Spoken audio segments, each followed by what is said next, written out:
Okay. तो देखो यहाँ पर कहाँ थे, मेथड ऑफ आर्क एक्सटेंशन। तो आर्क एक्सटेंशन का दो मेथड हम यूज करते हैं, एक हाई रेजिस्टेंस मेथड, एक लो रेजिस्टेंस मेथड और करंट जीरो मेथड। तो लो रेजिस्टेंस मेथड और करंट जीरो मेथड ये क्या है? This method is employed for arc extension in AC circuit only. ठीक है, ये बात याद रखना। अब देखो, जैसे कि मैंने बता रहा था कि एसी का जो साइकिल होता है कुछ इस तरह से साइकिल होता है। डीसी में क्या होता है? डीसी में तो एकदम ऐसा होता है, करंट का एक फिक्स्ड वैल्यू रहता है। लेकिन एसी में क्या होता है, करंट इंक्रीज करता है, फिर डिक्रीज करता है, फिर नेगेटिव साइकिल में जाता है, ऐसे ही चलता है। कर एक ऐसा टाइम है, ठीक है, एक ऐसा टाइम है जिस टाइम पे क्या होता है, ये जो हमारा करंट है ये करंट जीरो हो जाता है। इमीडिएटली आफ्टर करंट जीरो, अगर हम ये जो कॉन्टैक्ट है इसके बीच का जो डाइइलेक्ट्रिक स्ट्रेंथ होगा ना, जब देखो जब यहाँ पर आर्क प्रोड्यूस हो रहा है तो ये पार्टिकल सारे के सारे आयोनाइज हो रहा है। जब आयोनाइज हो रहा है तो यहाँ का डाइइलेक्ट्रिक स्ट्रेंथ बहुत कम है। किसी भी तरह से अगर हम इस मीडियम का डाइइलेक्ट्रिक स्ट्रेंथ को अगर हम बढ़ा देंगे, इंक्रीज करेंगे, तो क्या होगा, ये तुरंत इसको नेक्स्ट साइकिल में जाने से रोक देगा और यहाँ पर करंट इंटरप्ट हो जाएगा। सो यहाँ पर वेरी इंपॉर्टेंट बात क्या है कि हमें किसी भी तरह इन दोनों कॉन्टेक्ट के बीच का जो डाइइलेक्ट्रिक स्ट्रेंथ है उसे बढ़ाना होगा। ठीक है, उसे बढ़ाना होगा।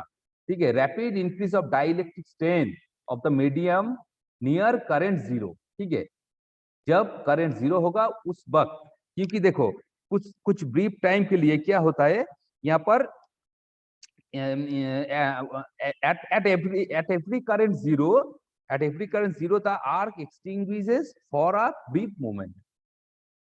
ठीक है, जब भी यहाँ पर करंट का वैल्यू जीरो हो जाएगा जिस पोजीशन में, उस टाइम के लिए आर्क क्या होगा, आर्क कुछ वक्त के लिए एक्सटिंग्विश हो जाता है।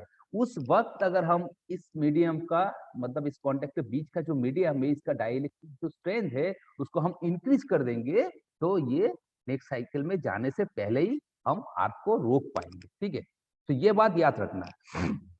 इसलिए बेसिकली इसको हम जीरो करंट मेथड कहते हैं। लो रेजिस्टेंस क्यों कहते हैं? क्योंकि इसके आगे का रेजिस्टेंस लो है, क्योंकि तुरंत करंट जीरो पोजीशन में अगर आ जाएगा तो क्या होगा, हम उसे रोक पाएंगे। ठीक है, तो यहाँ पर देखो, यहाँ पर बेसिकली ये जो डाइइलेक्ट्रिक स्ट्रेंथ है, मीडियम का डाइइलेक्ट्रिक स्ट्रेंथ है, उसको इंक्रीज करने का कुछ प्रोसेस है। ठीक है, वो हम देख लेते हैं। डाइइलेक्ट्रिक स्ट्रेंथ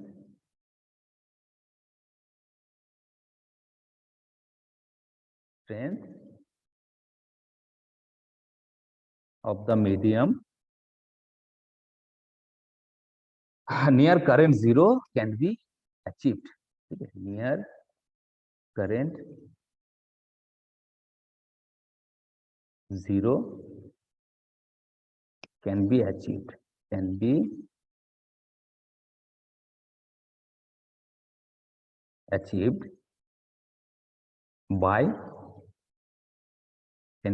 by एक तो क्या है, वहां का जो आयोनाइज्ड पार्टिकल है उसको रिकॉम्बाइन करना पड़ेगा। ठीक है, वो रिकॉम्बाइन करना पड़ेगा, causing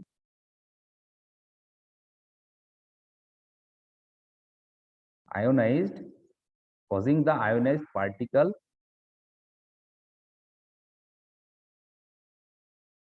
in the space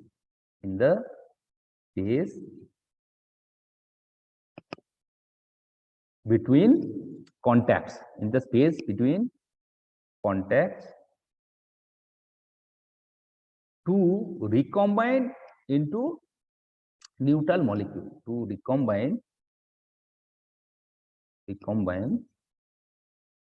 into neutral molecule,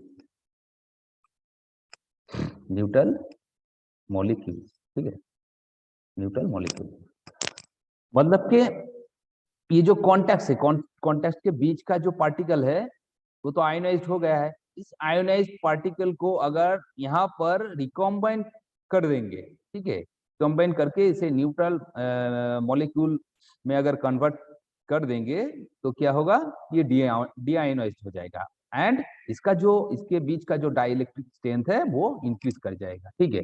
और दूसरा क्या है, दूसरा है स्वीपिंग आयोनाइजेशन पार्टिकल अवे, ठीक है, मतलब वहां से आयोनाइजेशन पार्टिकल को हमें हटाना होगा, ठीक है। अगर किसी भी तरह हम उसे वहां से हटा देंगे एंड उसके जगह अगर हम अनआयोनाइज्ड पार्टिकल को वहां पर रिप्लेस कर देंगे तो उसका डाइलेक्ट्रिक स्ट्रेंथ इंक्रीज हो जाएगा, ठीक है। तो यहाँ पर हम लिखेंगे sweeping the ionised particles, sweeping the ionized particles away and replacing them by unionized particles, ठीक है, replacing them by unionized particles।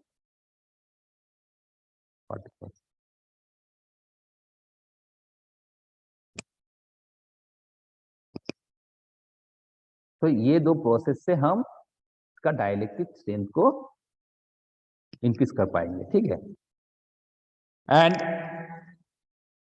डीआयोनाइजेशन, ये जो लिखा है कि deionization of the medium can be achieve by lengthening of the air gap, high pressure cooling, blast effect, ठीक है। इस तरह से हम डीआयोनाइजेशन बना सकते हैं, मतलब कि इसको डीआयोनाइज करने का भी कुछ प्रोसेस है, ठीक है, कुछ प्रोसेस है, जैसे कि डीआयोनाइजेशन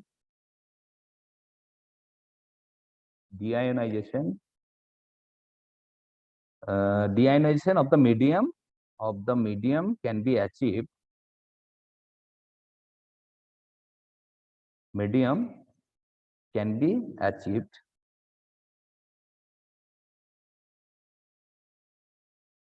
by very important point है, देखो पहला है लेंथनिंग द एयर गैप, ठीक है, lengthening the air gap,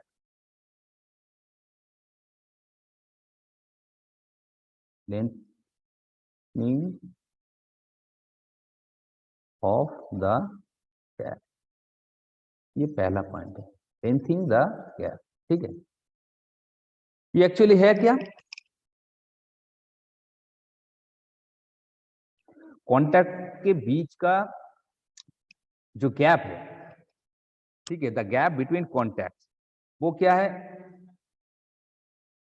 proportional to the dielectric strength of the medium, मतलब dielectric strength of the medium is proportional to the length of the gap between contacts, मतलब कि contacts के बीच gap को अगर जितना हम इंक्रीज करेंगे उसका डाइलेक्ट्रिक स्ट्रेंथ इंक्रीज हो जाएगा, ठीक है, और ऐसा होगा तो ये डीआयोनाइज्ड हो जाएगा, ठीक है। तो यहाँ पर लिखो the dielectric strength of the medium is proportional to the length of the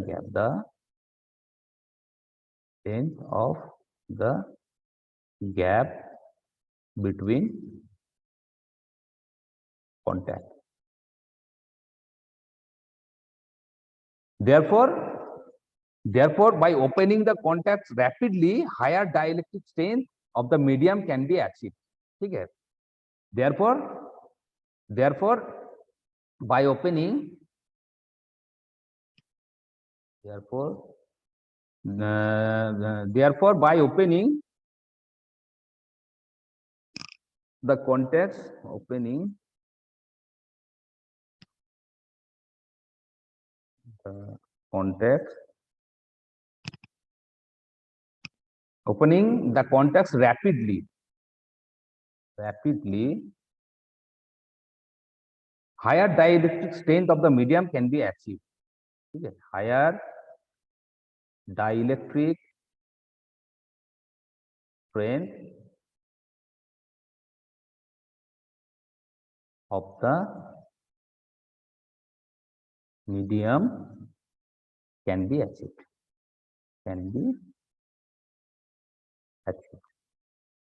तो ये एक प्रोसेस है डीआयनाइज करने का। कांटेक्ट जो है हमारा, कांटेक्ट का जो गैप है, इस गैप को अगर हम इंक्रीज कर देंगे तो डाइलेक्ट्रिक स्ट्रेंथ जो है ये स्ट्रेंथ इंक्रीज कर जाएगा। ठीक है, तो डाइलेक्ट्रिक स्ट्रेंथ इस गैप के साथ प्रोपोर्शनल है। गैप जितना बड़ा होगा इसके बीच का जो मीडियम है उसका डाइलेक्ट्रिक स्ट्रेंथ उतना ही बढ़ जाएगा। जब डाइलेक्ट्रिक स्ट्रेंथ बढ़ जाएगा किसी भी कॉन्टेक्ट के बीच में, तो ऑब्वियसली क्या होगा, उसके वहां पर करंट को वो रोक देगा एंड वो जो मीडियम है वो डीआयोनाइज्ड हो जाएगा। ठीक है, डीआयोनाइज्ड हो जाएगा जब इसका डाइलेक्ट्रिक स्ट्रेंथ बढ़ेगा, मतलब डीआयोनाइज्ड होने के बाद ही इसका डाइलेक्ट्रिक स्ट्रेंथ बढ़ जाता है। जब डीआयोनाइज्ड होगा तो डाइलेक्ट्रिक स्ट्रेंथ भी इंक्रीज कर जाएगा। तो ऐसा जब होगा तो ये करंट को यहाँ पर रोक देगा। ठीक है, तो ये एक प्रोसेस है ना, ये एक डीआयोनाइजेशन प्रोसेस है। ठीक है, अच्छा, दूसरा क्या है, हाई प्रेशर। ठीक है, point two high pressure, high pressure. ठीक है, अगर देखो, अगर क्या है इसके ऊपर, मतलब ये इस जगह पे, इस मीडियम के ऊपर अगर हम यहाँ पर जो आयोनाइज पार्टिकल है इसके ऊपर अगर हम प्रेशर को क्रिएट करेंगे, हाई प्रेशर क्रिएट करेंगे, तो क्या होगा, हाई प्रेशर जब क्रिएट करेंगे तो इस जो यहाँ पर जो मॉलिक्यूल या जो पार्टिकल होगा वो क्या होगा, उसका डेंसिटी बढ़ जाएगा। तो डेंसिटी बढ़ जाएगा तब वो क्या होगा, एक दूसरे से क्या होगा, जब डेंसिटी, पार्टिकल का डेंसिटी बढ़ जाएगा तो एक दूसरे से मिल जाएगा। ठीक है, एक दूसरे से मिल जाने के बाद क्या होगा, वो एक न्यूट्रल मॉलिक्यूल हो जाएगा, नेचुरल न्यूट्रल मॉलिक्यूल। तो जब ऐसा होगा तब हम बोल सकते हैं कि ये डीआयोनाइजेशन प्रोसेस हो रहा है। ठीक है, इस वक्त डीआयोनाइजेशन प्रोसेस हो रहा है, मतलब कि यहाँ पर अगर इस कांटेक्ट के बीच का जो आयोनाइज पार्टिकल है उसके ऊपर अगर हम प्रेशर को बढ़ाएंगे तो प्रेशर बढ़ाने से क्या होगा, यहाँ पर डेंसिटी बढ़ जाएगा। डेंसिटी जब बढ़ेगा तो एक वो जो आयोनाइज पार्टिकल होगा एक दूसरे से मिल जाएगा। तो एक दूसरे से जुड़ जाने के बाद क्या होगा, वो एक न्यूट्रल मॉलिक्यूल बन जाएगा। तब क्या होगा, यहाँ पर डीआयोनाइजेशन प्रोसेस चालू हो जाएगा, मतलब कि ये डीआयोनाइज हो जाएगा। जब ऐसा होगा तो यहाँ पर क्या होगा, डाइलेक्ट्रिक स्ट्रेंथ मीडियम का इंक्रीज कर जाएगा। ठीक है, तो ये बात याद रखना, ये बात याद रखना। ठीक है, तो यहाँ पर हम लिखेंगे the increase density, of particles causes higher rate of deionization,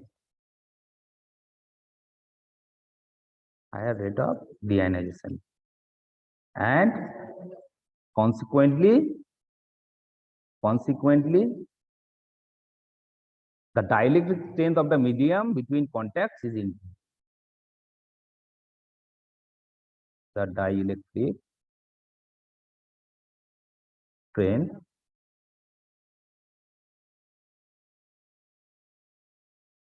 the dielectric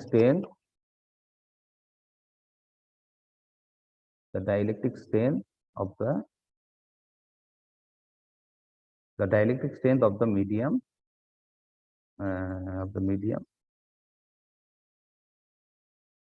between contacts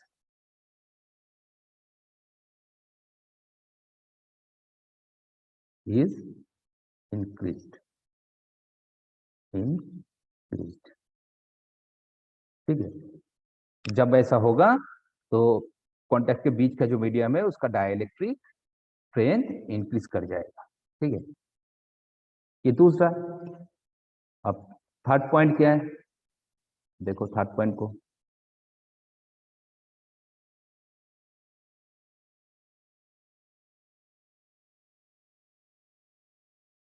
third point क्या है, कूलिंग।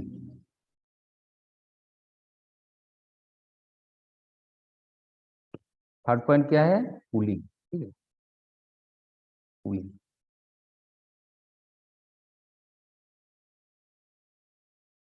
ठीक है,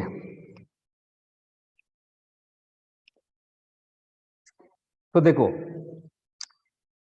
ये जो हमारा जो जितना सारा आयोनाइज पार्टिकल है, अगर इसको हम कूल करेंगे, ठीक है, इसको हम अगर कूल करेंगे तो ये क्या होगा, ये नेचुरल ये जितना सारा आयोनाइज पार्टिकल है वो नेचुरल कॉम्बिनेशन में आ जाएगा। ठीक है, नेचुरल कॉम्बिनेशन में आ जाएगा। तो natural combination of ionize particle take place more rapidly if they are allowed to cool. मतलब जितना हम उसे ठंडा करेंगे तो नेचुरल कॉम्बिनेशन उतना ही रैपिडली बढ़ेगा। सो therefore dielectric strength of the medium between the contacts can be increased by cooling the arc। ठीक है, तो यहाँ पर इस पॉइंट पे हम लिखेंगे डाइलेक्ट्रिक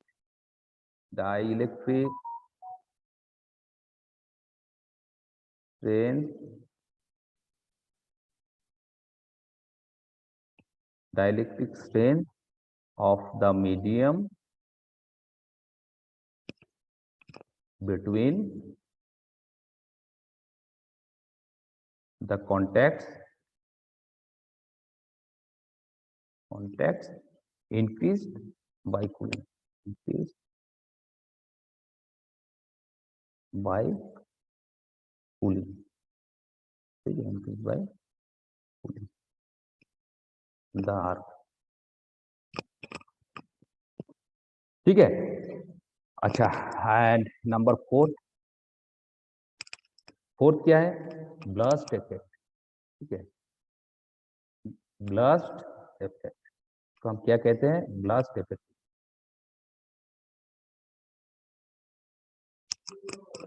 सो ब्लास्ट इफेक्ट है क्या, देखो इस कांटेक्ट के बीच जो आयनाइज पार्टिकल होगा, मीडियम के अंदर जो आयनाइज पार्टिकल होगा, किसी भी तरह अगर हम इसको यहाँ से हटा देके यहाँ पर कुछ अनआयोनाइज पार्टिकल जो है उसको अगर हम रिप्लेस कर देंगे तो क्या होगा, यहाँ पर इस मीडियम का डाइलेक्ट्रिक स्ट्रेंथ बढ़ जाएगा। ठीक है, मीडियम का डाइलेक्ट्रिक स्ट्रेंथ बढ़ जाएगा। मतलब कि if the ionize particle between the contacts are swept away and replaced by unionized particle, the dielectric strength of the medium can be increase. ठीक है, कैन बी इंक्रीज। तो इसको हम ब्लास्ट इफेक्ट कहते हैं। जैसे कि गैस ब्लास्ट, ठीक है, और ऑयल जो होता है मीडियम, हम जानते हैं यहाँ पर SF6 गैस यूज होता है, एयर यूज होता है, ऑयल यूज होता है। तो ये सारे का सारा मीडियम यूज होता है। सो वो ऑयल और गैस क्या क्या करता है, यहाँ का जो आयोनाइज पार्टिकल होता है उसको हटा के यहाँ पर अनआयोनाइज पार्टिकल रिप्लेस कर देता है। ठीक है, इसको हम ब्लास्ट इफेक्ट कहते हैं। ठीक है, तो इसको हम कैसे लिखेंगे, देखो if the ionized particles between the contacts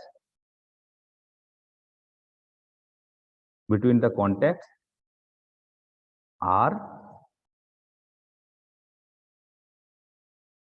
shipped away and replaced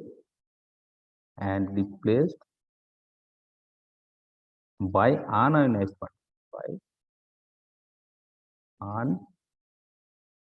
unionized particles. तब क्या होगा? The dielectric strength of the medium can be increased. The dielectric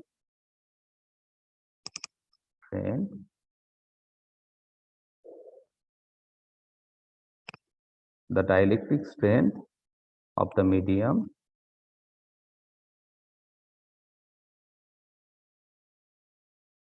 between the contact medium between the contact can be,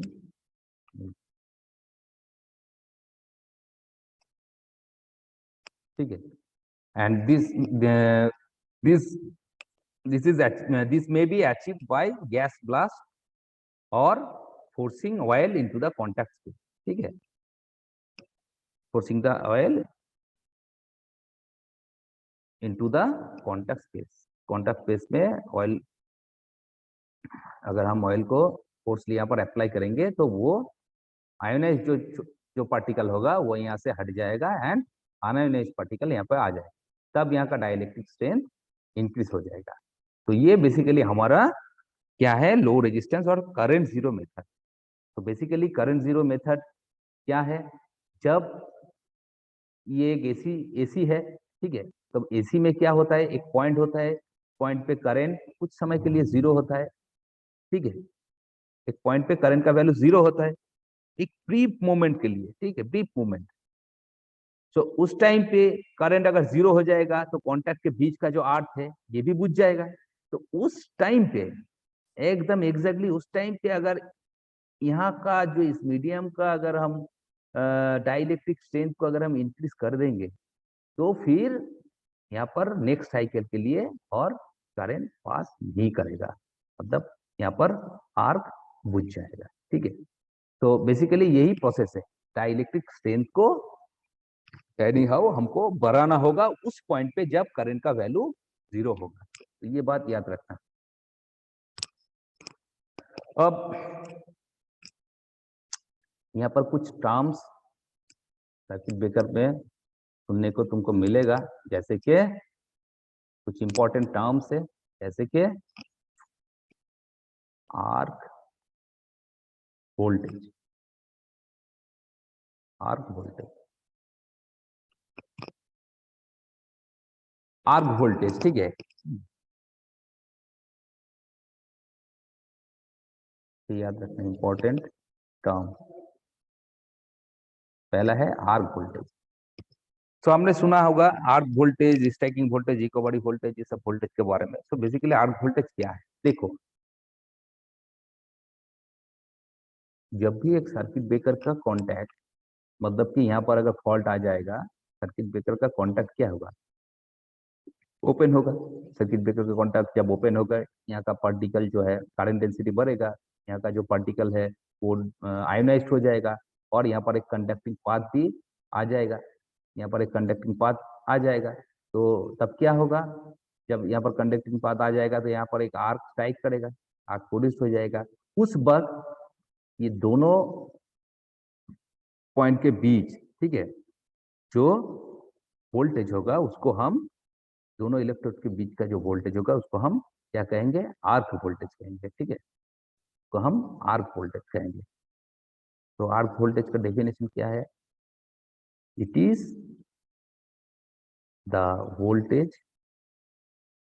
देखो इसके पहले तो यहाँ पर normal normal जो सिस्टम हमारा वोल्टेज था वही था, लेकिन जब सिस्टम में फॉल्ट आ जाएगा, फॉल्ट आ जाने के वजह से क्या होगा? यहाँ पर आर्क प्रोड्यूस्ड होगा. उस टाइम पे इसके अक्रॉस जो पोटेंशियल डिफरेंस होगा, जो वोल्टेज होगा, उसको हम क्या कहेंगे? उसको हम आर्क वोल्टेज कहेंगे.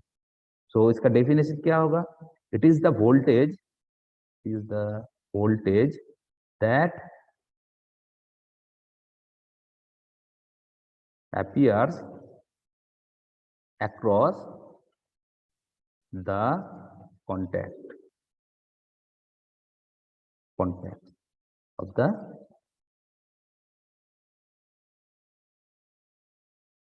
circuit breaker. Of the circuit breaker, ठीक है, during arcing period, during arcing period, मतलब आर्किंग पीरियड में इन कॉन्टैक्ट के बीच का जो वोल्टेज होगा उसको हम क्या कहेंगे, उसको हम आर्क वोल्टेज कहेंगे, ये बात याद रखना, ठीक है, आर्क वोल्टेज कहेंगे। अच्छा, नेक्स्ट क्या है, नेक्स्ट है हमारा restriking voltage.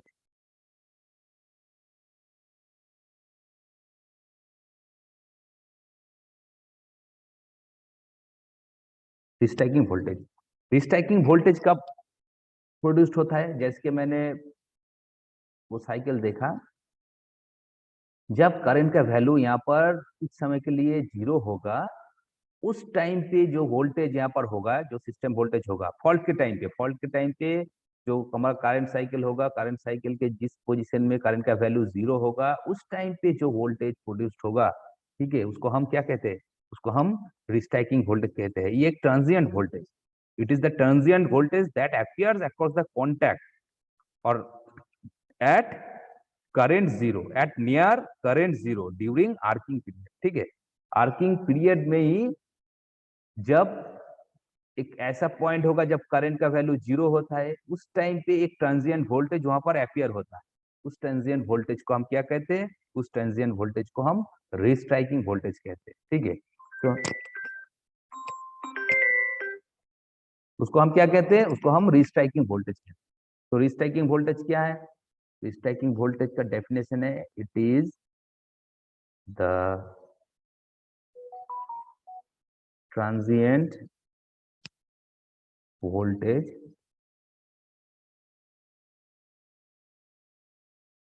it is the transient voltage it is the transient voltage that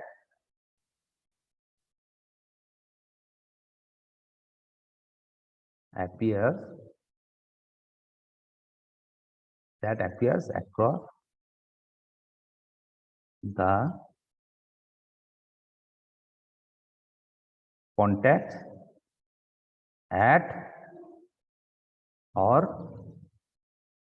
near current 0, near current 0 during arcing period, during arcing period, ठीक है, ड्यूरिंग आर्किंग आर्किंग पीरियड। तो यहां पर देखो,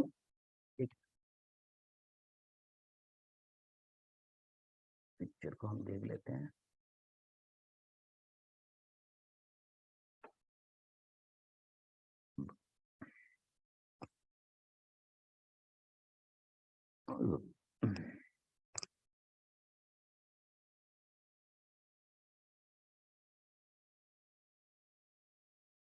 देखो ये डायग्राम को देख लो,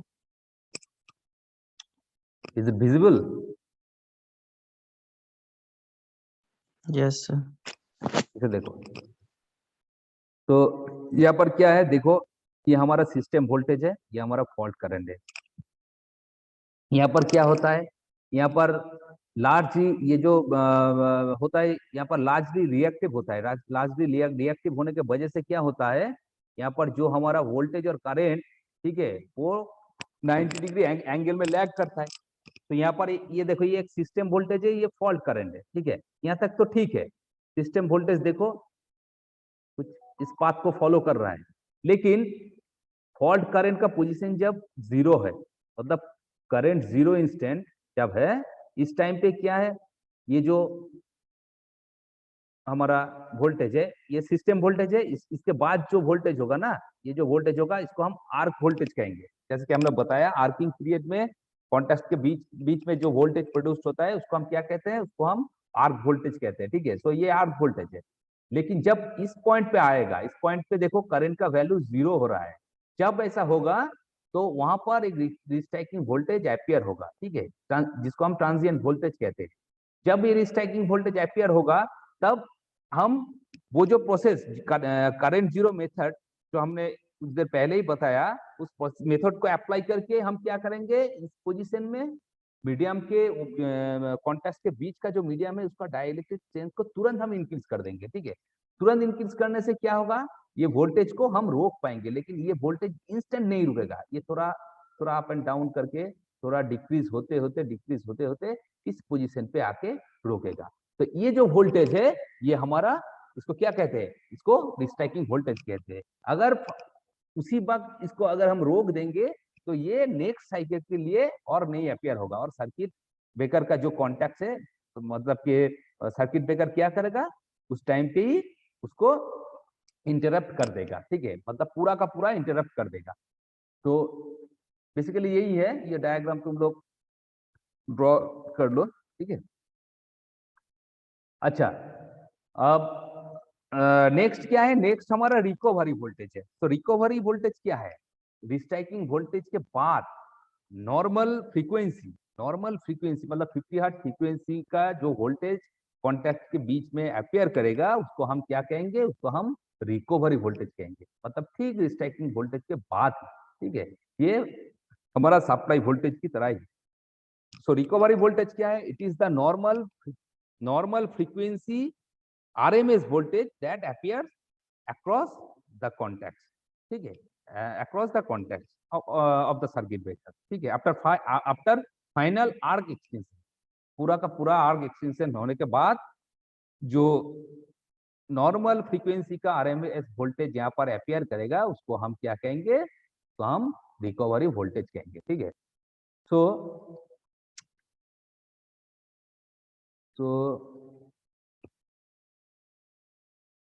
स्टैकिंग वोल्टेज हो गया। अब देखो रिकवरी वोल्टेज, ये बहुत इंपॉर्टेंट टर्म है। ठीक है, इसे अच्छी तरह से समझना, एग्जाम में आता है। अच्छा नंबर थर्ड क्या है, रिकवरी वोल्टेज। रिकवरी वोल्टेज, तो रिकवरी वोल्टेज क्या है, it is the normal frequency, is the normal frequency मतलब 50 हर्ट्ज। ठीक है, नॉर्मल फ्रीक्वेंसी मतलब 50 hertz, it is the normal frequency RMS voltage. ठीक है, normal frequency RMS voltage that appear across the contact of the circuit breaker, that appears across the contacts of the circuit breaker after final arc extension. After final arc extension.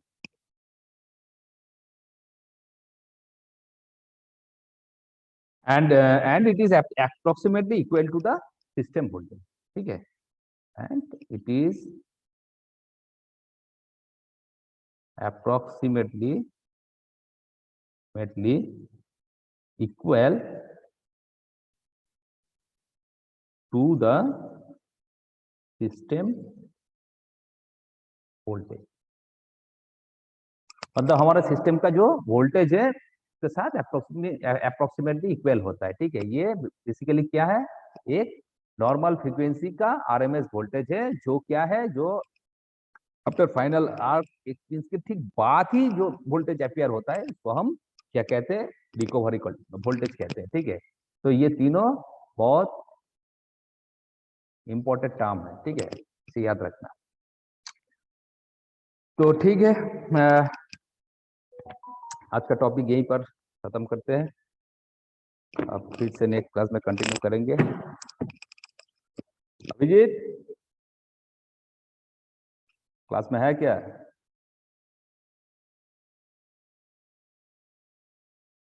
Abhijit Abhijit Kumar,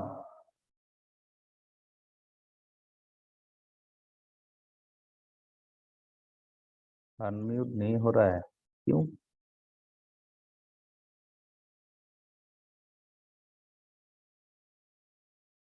ऐसा क्यों हो रहा है?